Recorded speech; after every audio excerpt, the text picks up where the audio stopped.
আসসালামু আলাইকুম দর্শক, আমন্ত্রণ জানাচ্ছি চ্যানেল আই সংবাদে। পুরো সংবাদ জুড়ে আপনাদের সাথে আছি আমি মৃত্তিকা মোস্তফা। বিস্তারিত সংবাদের শুরুতেই জানিয়ে দিচ্ছি সুপার ফ্রেশ ফর্টিফাইড সয়াবিন তেল সংবাদ শিরোনামগুলো। উপদেষ্টা পরিষদের প্রথম বৈঠকে আইন শৃঙ্খলা পরিস্থিতি সহ বিভিন্ন বিষয়ে আলোচনা, শিগগিরই উচ্চ আদালত ও শিক্ষা প্রতিষ্ঠান খুলে দেওয়ার সিদ্ধান্ত। অন্তর্বর্তীকালীন সরকারের উপদেষ্টাদের দপ্তর বণ্টন, প্রধান উপদেষ্টা নিজ দায়িত্বে রেখেছেন ২৭ মন্ত্রণালয়। এবং রাজধানীতে রাত নামলেই ডাকাত আতঙ্ক, দল বেঁধে পাড়া মহল্লায় পাহারা দিচ্ছেন স্থানীয়রা।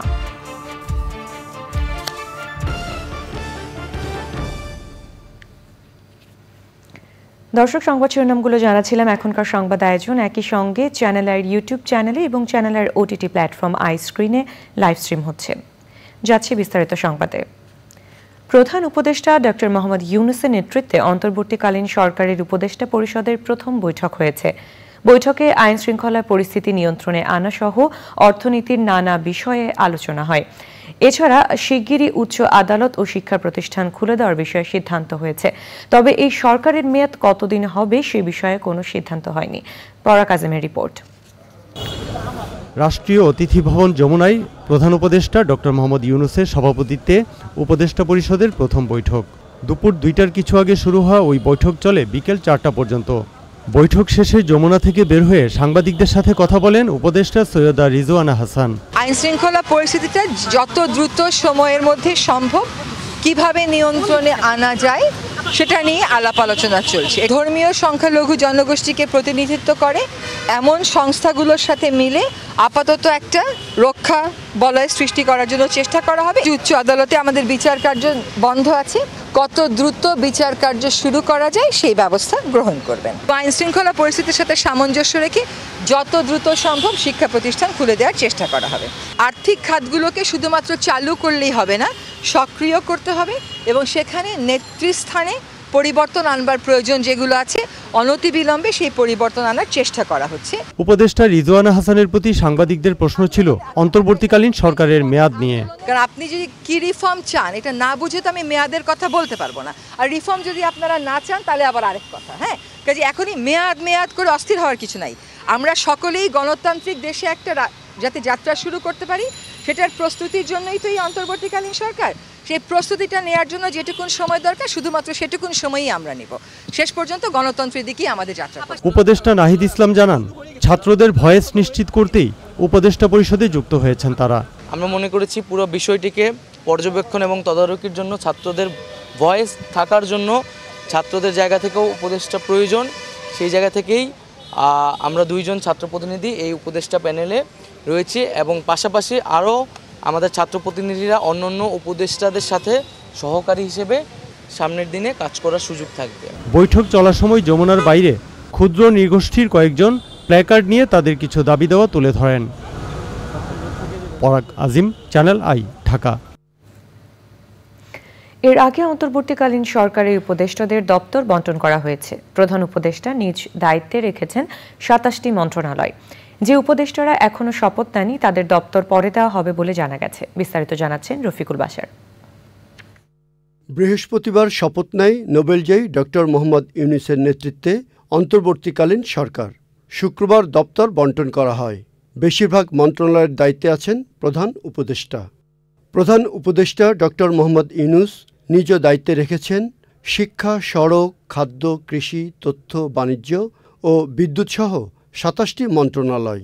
তাঁর নিজ দায়িত্বে রাখা অন্য মন্ত্রণালয়গুলো হল মন্ত্রিপরিষদ বিভাগ, প্রতিরক্ষা মন্ত্রণালয়, সশস্ত্র বাহিনী বিভাগ, গৃহায়ণ ও গণপূর্ত, ভূমি, বস্ত্র ও পাট, বিজ্ঞান ও প্রযুক্তি, রেলপথ, জনপ্রশাসন, নৌ পরিবহন, পানি সম্পদ, মহিলা ও শিশু, দুর্যোগ ব্যবস্থাপনা, প্রবাসী কল্যাণ, সংস্কৃতি, বিমান, মুক্তিযুদ্ধ, পার্বত্য চট্টগ্রাম এবং প্রাথমিক ও গণশিক্ষা মন্ত্রণালয়।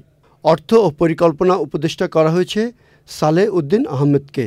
আইন ও বিচার অধ্যাপক ডক্টর আসিফ নজরুল, শিল্প আদিলুর রহমান খান, এলজিআরডি এএফ হাসান আরিফ, পররাষ্ট্র তৌহিদ হোসেন, পরিবেশ সৈয়দা রিজওয়ানা হাসান, স্বরাষ্ট্র ডক্টর এম শাখাওয়াত হোসেন, মৎস্য ফরিদা আক্তার, ধর্ম আ.ফ.ম. খালিদ হাসান, স্বাস্থ্য নূরজাহান বেগম, সমাজ কল্যাণ শারমিন এস মুর্শিদ, ডাক ও টেলিযোগাযোগ মোহাম্মদ নাহিদ ইসলাম এবং যুব ও ক্রীড়া উপদেষ্টা আসিফ মাহমুদ সজীব ভূঁইয়া। রোববার থেকে উপদেষ্টারা সচিবালয়ে অফিস করবেন। Rafiqul Bashar, Channel I, Dhaka. Quota সংস্কার আন্দোলনে পুলিশের গুলিতে নিহত শিক্ষার্থী আবু সাঈদের বাড়ি রংপুরের পীরগঞ্জের মদনখালী ইউনিয়নের জাফরপাড়া গ্রামে যাচ্ছেন অন্তর্বর্তীকালীন সরকারের প্রধান উপদেষ্টা ডক্টর মোহাম্মদ ইউনুস। সকালে তিনি শহীদ আবু সাঈদের কবর জিয়ারত সহ তার পরিবারের সদস্যদের সমবেদনা জানাবেন। শুক্রবার বিকেলে রংপুর বিভাগীয় কমিশনার ও ৬৬ পদাতিক ডিভিশনের GOC area commander major general Shakil Ahmed Abu সাঈদের বাড়ি পরিদর্শন করেছেন।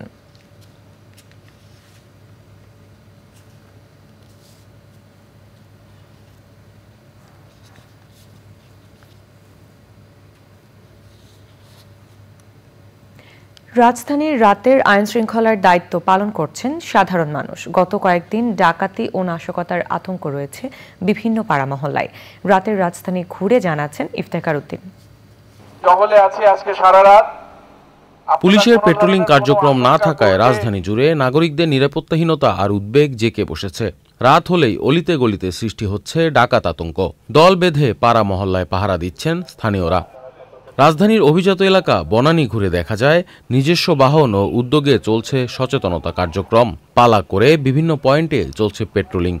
সারা রাত ধরে রাস্তায় থাকি, গাড়ি নিয়ে টহল করি প্রত্যেকটা গলি, এবং কোনো ধরনের যদি কোনো কিছুর আশঙ্কা থাকে সেখানে আমরা সবাই ছুটে যাই যেন অন্যরা বাড়িতে একটু নিরাপদ থাকতে পারে।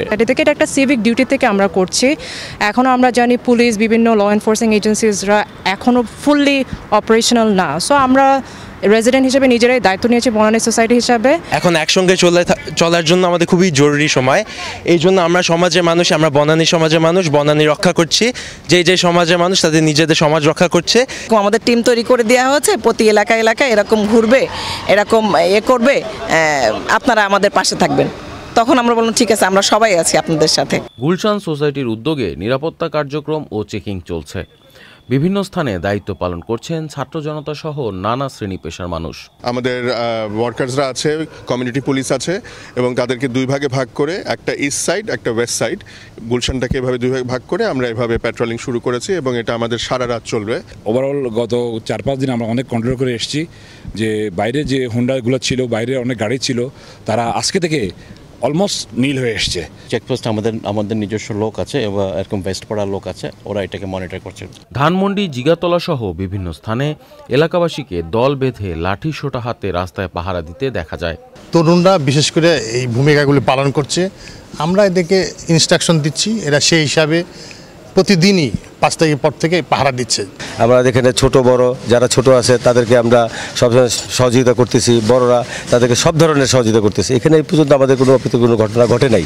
এই এলাকার সবাই আমরা প্রতিরোধ কমিটি করছি, এবং নাইটে আমরা রাত্রে পুলিশের সাথে সহযোগিতা করবো। দেশে যেহেতু পুলিশ নাই, যতদিন পর্যন্ত দেশ এটা শৃঙ্খলা না আসে, আমরা পুলিশদের সাথে, এই সরকারের প্রশাসনের সাথে আমরা সহযোগিতা করবো। ঘুম আসলেও আসে না, ঘুমাতে পারি না, ভালো লাগে না। তাই এখন আমরাও ঘর থেকে বেরিয়ে গেছি, যেন কষ্ট ওরা করে আমরাও করি, যেন সবাই যেন নিশ্চিন্তে থাকতে পারে। রাজধানীতে শান্তি শৃঙ্খলা ফিরে আসা না পর্যন্ত এই নিরাপত্তা কার্যক্রম চলবে বলে জানায় স্থানীয়রা। Iftekhar Uddin, channel I, Dhaka.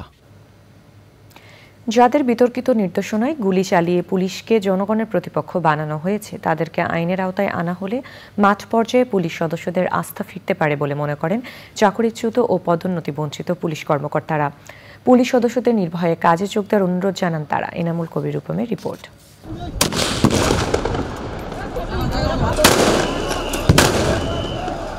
সাম্প্রতিক ঘটনাবলিতে বিতর্কিত সিদ্ধান্ত চাপিয়ে দিয়ে পুলিশকে গুলি চালাতে বাধ্য করা এবং নিজেদের বাহিনী সদস্যদের হতাহতের ঘটনায় ক্ষুব্ধ মাঠ পর্যায়ের পুলিশ সদস্যরা।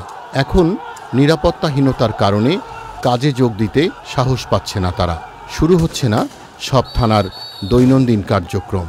চাকুরিচ্যুত ও পদবঞ্চিত পুলিশ কর্মকর্তারা বলছেন, পুলিশের মনোবল ফিরিয়ে আনাই এখন সবথেকে বড় চ্যালেঞ্জ। পদোন্নতি বঞ্চিত, চাকরিচ্যুত, জেল জরিমানা খাটা পুলিশ অফিসার যারা সিনিয়র অফিসার, আমরা বিভিন্ন থানা, পুলিশ লাইন, বিভিন্ন পুলিশ ইউনিট আমরা পরিদর্শন করছি। আমরা ফোর্স অফিসারকে বোঝাচ্ছি, কারণ তারা বোঝাচ্ছে যে আমরা আবার চলে আসবো কয়েক মাসের মধ্যে। এটা বৃথা। কয়েক মাসের মধ্যে কেন, কয়েকশো বছরের মধ্যে স্বৈরাচারী আওয়ামী লীগের আর ক্ষমতায় ফিরে আসার কোনো সম্ভাবনা নাই। এবং ওই সমস্ত পুলিশ অফিসারকে আমরা থানার কার্যক্রম শুরু হলে যারা এতদিন অন্যায় অত্যাচার নির্যাতন করে দেশের অবস্থা সৃষ্টি করেছে তাদেরকে আমরা গ্রেপ্তার করে আইনের হেফাজতে নেব ইনশাআল্লাহ শীঘ্রই।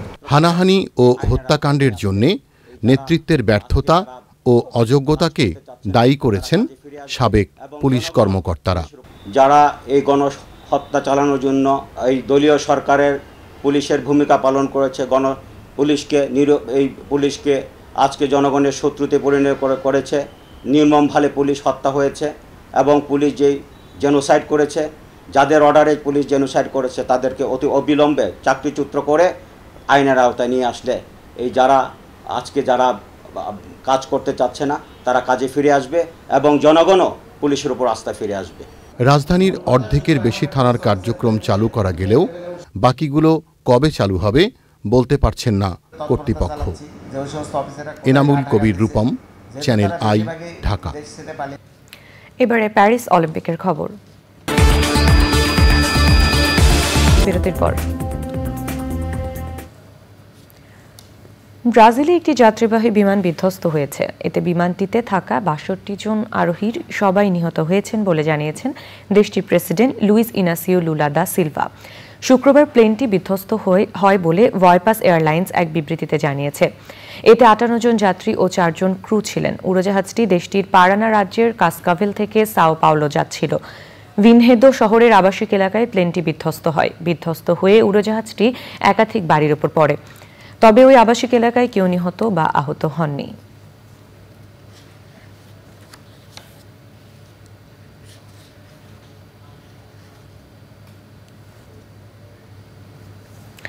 যাচ্ছে কৃষি সংবাদে।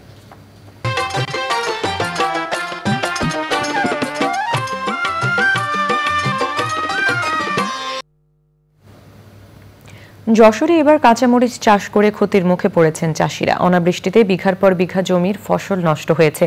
কৃষি বিভাগ বলছে প্রতিকূল আবহাওয়া কাটিয়ে উঠতে পারলে সমস্যার সমাধান হবে। যশোর প্রতিনিধি আকরামুজ্জামানের পাঠানো তথ্য ভিডিও চিত্র নিয়ে রাজীব আহমেদের রিপোর্ট। চলতি বছর শুধুমাত্র জেলার চৌগাছা উপজেলায় কাঁচামরিচ চাষ হয়েছে ২৭০ হেক্টর জমিতে।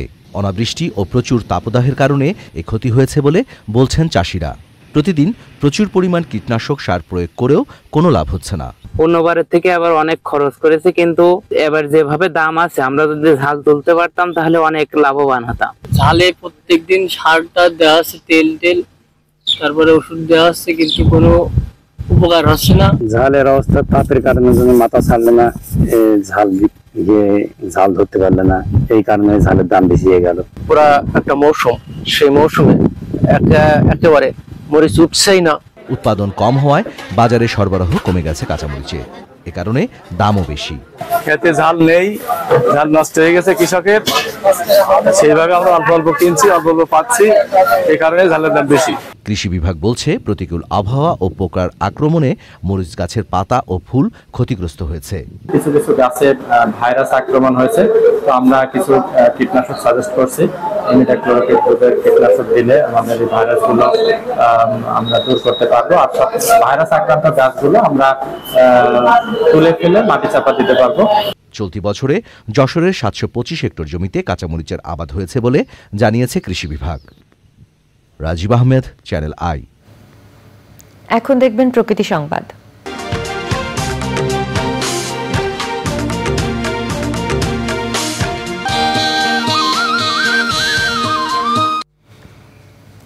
অব্যবস্থাপনা আর চরম দায়িত্বহীনতায় সীমাহীন দুর্ভোগে কুষ্টিয়ার পৌরবাসীরা।